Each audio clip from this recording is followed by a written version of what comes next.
If you're looking for an end of season base that can defend the event troops, well, don't worry about it. Today we're gonna have this layout right here for you so you can copy it and use it in your advantage to make your chances higher. So let's dive in and see this video. Alright guys, here we are on a base layout that I have personally designed. Now guys, from the first glance, I know a lot of you are losing those, kind of event troops and everything. From the first glance, you are going to be like, okay, I can triple this base, because obviously the meta is very, very toxic right now. But the thing is, there's some people in Legends League that kind of don't have a clue to sometimes if they see a new layout or if they see, for example, a certain style that they haven't seen. So I'm gonna walk you through what I thought about building this base when I was building it. So firstly, you can see obviously the outer traps. Now guys, these are for the battle blimp if you didn't notice it yet, okay? So obviously a lot of people are right-handed, that's why on the left side we don't have any traps. So mostly I'm taking a little bit of risk to put everything on the right, and you can see how the base is quite like in a way that, okay, if you drop the troops here, obviously with the battle blimp that has Yeti clone, which is one of the kind of biggest things in Legends League. It doesn't matter if it's event troops or anything else, everyone is running Yeti clone with, I don't know, root riders, dragons, disarmor, even like canes. It's crazy, everyone's running Yeti clones, at least in my experience. So obviously those are for early blimp takedowns. And then you can see the tornado is not around an area, whereas for example it could be here to catch something, because I don't know why people still sometimes put it there in certain base style, whereas this base only has a very heavy hitting rage tower right here. It doesn't matter if your tornado catches the blimp here or here or here, just all the way on the outside of the base. Everyone can clone their Yetis inside the core.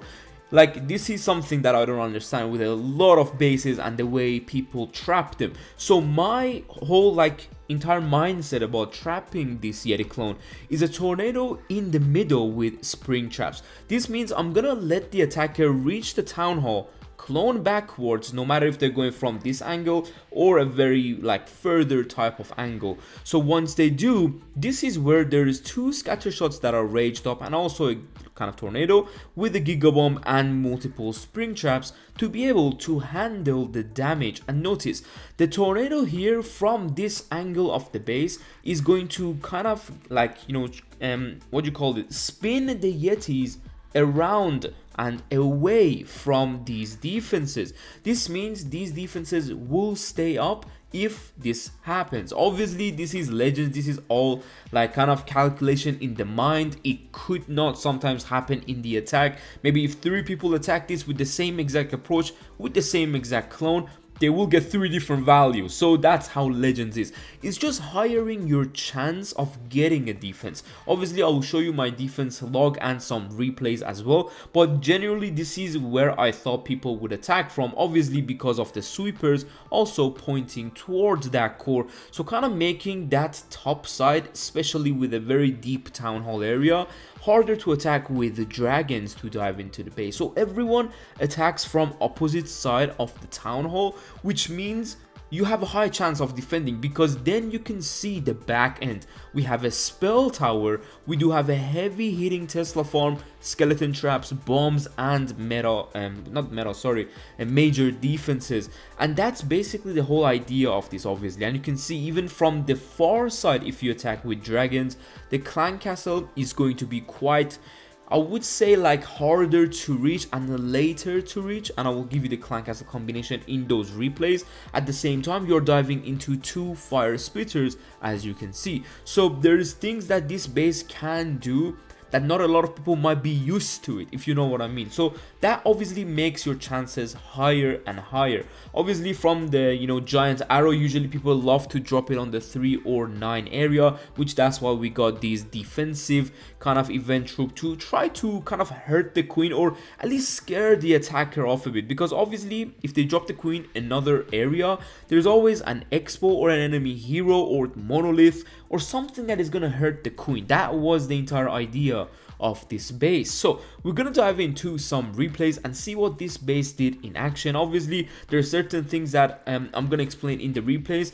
but for example, one thing that is not in the base link is this Tesla, or sorry, in the not replay, it's in the base links. This Tesla, a lot of you might think it will kind of drag the troops into the core, whereas this core should be separated, as you can see. But the whole idea of this Tesla is to drag the troops actually away from the core. You're gonna see one of the replays where people tend to like take down these builders and then there is a funnel deep into the base, but with this Tesla the troops do get dragged away, and if this archer tower is not down, they could keep on walking and walking. This is something that could happen in one of the obviously replays from your perspective, not mine, because obviously I got mine. And yeah, the base is doing really great. So let's dive in and see my defending log. So guys, here we go to my battle log, and you can see today it's been incredible, but obviously there is some things that I'm gonna explain to you. And then yesterday I got 3 defenses. Now these are the proper defenses that I want to talk about. Today I was lucky that some people hit with weird armies like super witches, and some people were really low in trophies. So I'm gonna dive into yesterday, which was amazing. Like these defenses really saved me because it's been a long time I hadn't got a defense. I used a lot of strategies and like a lot of thinking about like what to do to defend these strategies, and obviously it wasn't enough until this base. And look at this. Okay, one thing I'm gonna mention is that sometimes the base might not work. So if you have one account, there are certain chances that the base may get wrecked, but if you have multiple accounts, you can see and test it around majority and just test your luck more. That's what I'm trying to say. Also, if a pro player hits you, or a good player, a high ranked player, you're not going to be able to defend this. It's just how simple it can obviously get. But let's go to defenses, and I'm going to show you, yes, this is the defense from this attacker, and obviously we have the disarmers, and yes, you can see the statues. Now this is going to be the key thing. If you have a dark theme scenery, make sure you run it. It's the last days, you want to boost your chances as high as possible. And if you also have multiple, for example, statues and obstacles, make sure you kind of put them as well inside this base.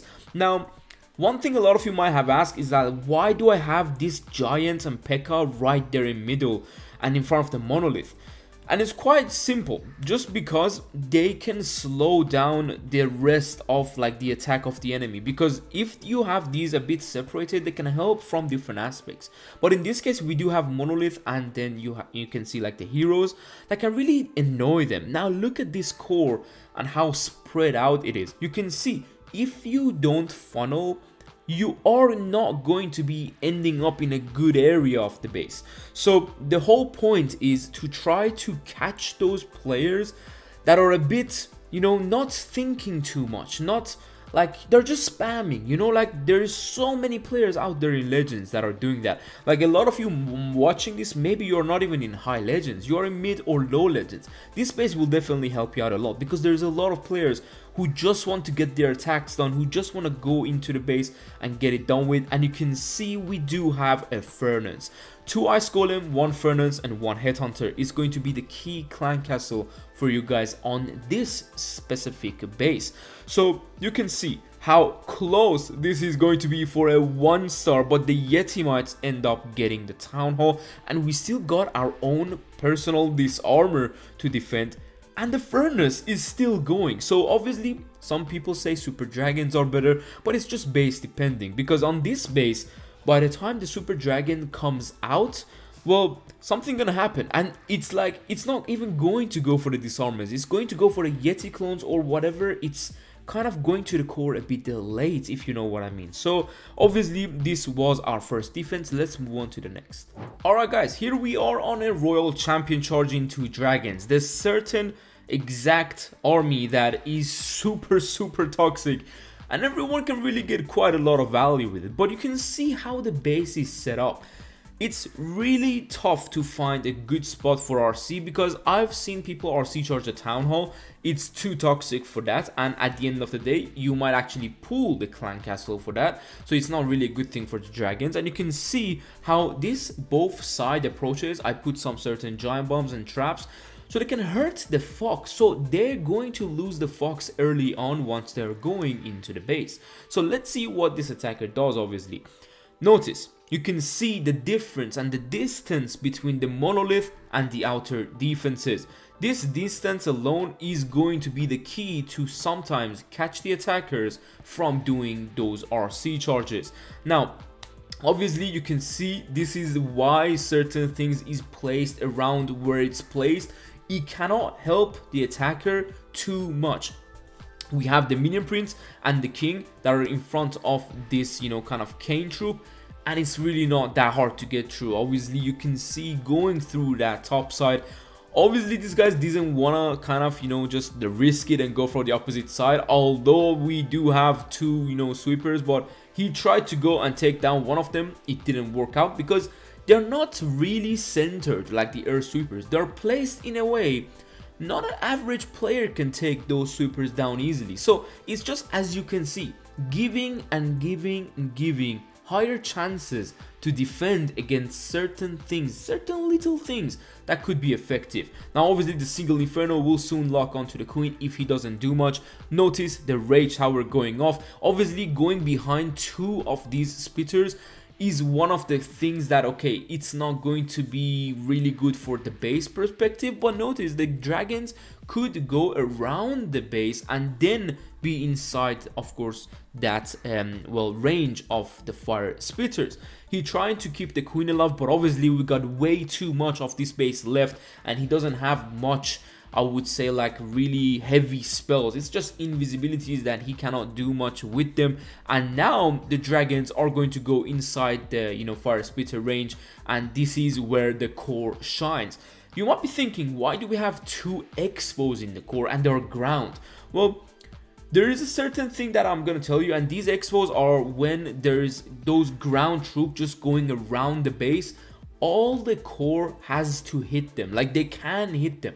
Sometimes if you have a ricochet cannon or a multi-archer tower, they don't have the range to reach those ground troops going around the base. So the attacker doesn't feel like overgrowthing it. So this is the only reason I have those two ground expos. It can really help for those ground troops. Now you can see obviously the back end way too hard for the minion prince to handle. The tornado catches the minion prince inside the phoenix, and this is how we got the defense. Obviously two of the key biggest strategy I showed you in replay. Hopefully I was able to give you all my thoughts and kind of thinking behind this base and how I designed it, how I trapped it, and I'm really hoping to get some good defenses for you guys in the EOS. And I think by the time we upload this, yes, you should be able to run it in the EOS, not a day less than that. I think, yeah, it should be that. It should be going off like 25th or something. But yeah, hopefully you guys enjoyed this video again. Take care, see you later, peace.